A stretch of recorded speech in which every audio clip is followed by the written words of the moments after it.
नमस्कार friends, easy home food channel को आपण मानक बहुत बहुत स्वागत। आज मु आपण मानक पई अंडार गोटे रेसिपी लेके आसीची। आपण होटल परी अंडा चॉप को घरे बने की एंजॉय करि परिबे बहुत सहज उपाय रे। तेबे चलंतु आरंभ करिबा आजिर रेसिपी। ता पूर्व मु कहि रखुची, जदि मो चैनल रे नुआ तेबे चैनल को लाइक शेयर सब्सक्राइब करबा को भूलिबेनी। पाखरे थिबा बेल आइकन उपरे क्लिक कर देबे। एठारे प्रथमे गोटे पैन नेकी सेथिरे गोटे चमच सोरिष तेल दे देबा। तेल गरम हो गला परे आधा चमच पंचफुटण दे देबा। पंचफुटण टिके फुटिला पर्यंत वेट करिबा। पंचफुटण फुटी गला परे सेथिरे दुईटी मीडियम साइज रो पियाज को काटिकी रखिछि दे देबा। एठारे गैस रो फ्लेम को मीडियम रखिकी हमको पियाज को टिके एपट सेपट करिकी भाजिबार अछि। हमको पियाज को लाल करिबार नाही, टिके ट्रांसपेरेंट करिबार अछि। एमती 2 मिनिट हो गला परे सेथिरे हमें रसुण अदा आउ कंचा लंका दे देबा। एथारे मु 4-5 कोला रसुण 1 इंच रो अदा आउ 2टी कंचा लंका को छेची नेछि। एबे सब को पकेकी भल भाबरे हमको टिके भाजिबार अछि। एई समय गैस रो फ्लेम मीडियम रखि परिबे। 2 मिनिट हो गला परे एबे हमें सेथिरे सब गुंड मसला दे देबा। आधा चमच रु कम लंका गुंड, आधा चमच रु कम हळदी गुंड, आधा चमच रु कम धनिया गुंड, आधा चमच रु कम जीरा गुंड दे नबा। एई समय गैस रो फ्लेम को आपण मीडियम कर देबे, कारण जेहेतु आमे गुंड मसला दउचंती मसला पोड़ी जिबार चांस रहइबो। एबे मसला को भल भाबरे हमको मिसै नबार अछि। 2 मिनिट पर्यंत हमको मसला को टिके तार स्मेल गला पर्यंत भाजी नबा। मसलार कंचा स्मेल गला परे सेथिरे आमे आलू पकेइबा। एठारे 4टी मीडियम साइज रो आलू को सिजेइकी ताकू भल भाबरे चकुटिकी नै जाइछि। ताधरे गोटा गोटा बिल्कुल भी रखिबानी, कारण जदि गोटा रहइबो ताले स्टफिंग हमरो फाटी जिबार चांस अछि। एबे आलू को मसला सहित भल भाबरे आमे गोळै नबा। एई समय रे गैस रो फ्लेम को आपण मीडियम रखि परिबे। एम्ति आमे आलू को मसला सहित भल भाबरे गोळै नबा। ए पर्यंत आमे एठारे लूण व्यवहार करिनांती। एबे मु लूण पकेइबी। आवश्यक मुताबक एबे लूण पकई नबा एवं सेथिरे किछि काटिकी रखिथिबा धनिया पत्र पकेइकी भल भाबरे गोळै नबा। हमर आलू पूरा भल भाबरे प्रस्तुत हो जाइछि। एई समय रे गैस रो फ्लेम को बंद करि परिबे। एही आलू मसला को एबे गोटे प्लेट को काढी नबा आउ किछि समय ठंडा हवा पई छाड़ी नबा। नेक्स्ट प्रिपरेशन आमे करिबा। 5टी अंडा को सिजेइकी ताकू समान भाग रे काटिकी नै जाइछि। देखंतु एम्ति हमको 10टा अंडा चॉप बनेबार अछि। एथि पई आमे बैटर प्रस्तुत करिबा।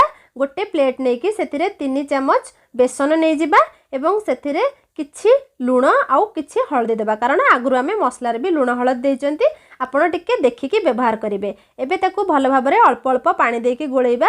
एकाथरे पानी दबानी, कारण पतला हे जिवो। एम्ति टिके टिके हमको पानी देकी तार बैटर बनेबार अछि। हमको गोटे मीडियम कंसिस्टेंसी रे बैटर बनेबार अछि। बेसी मोटा नुहे किंबा बेसी पतला नुहे।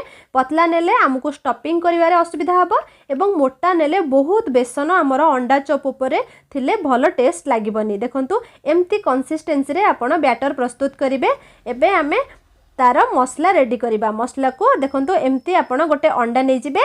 सेथिरे आलू अल्प देबे, बेसी आलू देबेनी। देखंतु एम्ति आलू देकी ताकू चारि पटरु टक करि नेबे, जेम्ति आलू सहित अंडा पूरा चापी हेकी रहइबो, बाहरी बनी। हमर अंडा आलू जेते चापी हेकी रहइबो हमर मसला रो फिटी बनी। एबे एम्ति सब प्रोसेस अंडा को मो एम्ति प्रोसेस रे पूरा बनै नेबी। आपण बेसी आलू व्यवहार करबेनी। जदि आपनकर आलू बळी जाउची ताले आपण ताकू आउ किछि यूटिलाइज करि परिबे। आलू भर्ता हिसाब रे भी खाई परिबे, किंतु आपण आलू आधरे अधिक देबेनी, अल्प अल्प आलू देबे।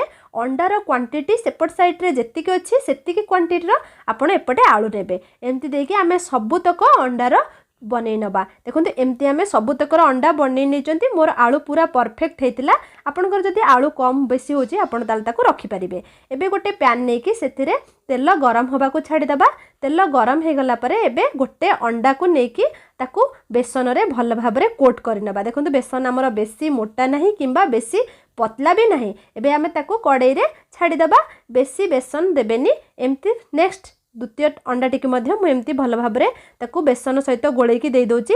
एम्ति प्रोसेस रे मु फास्ट फेज रे 5टी अंडा को छाणीची, तापर फेज रे आउ 5टी अंडा को छाणीची। एम्ति देकी हमको 5टी अंडा को 2 थर रे मु छाणीकी नेची। एम देखंतु एम्ति आमे गोटे परे गोटे अंडा देई नबा। एई समय रे गैस रो फ्लेम को आपण मीडियम रखिबे। शीत दिन रो ठंडा ठंडा क्लाइमेट को जदी आमे घरे एम्ति गरमा गरम अंडा चॉप इवनिंग रो स्नैक्स रे बनेकी फैमिली मेंबर को खुआइबा ताले समस्ते निश्चय बहुत प्रशंसा करिवे।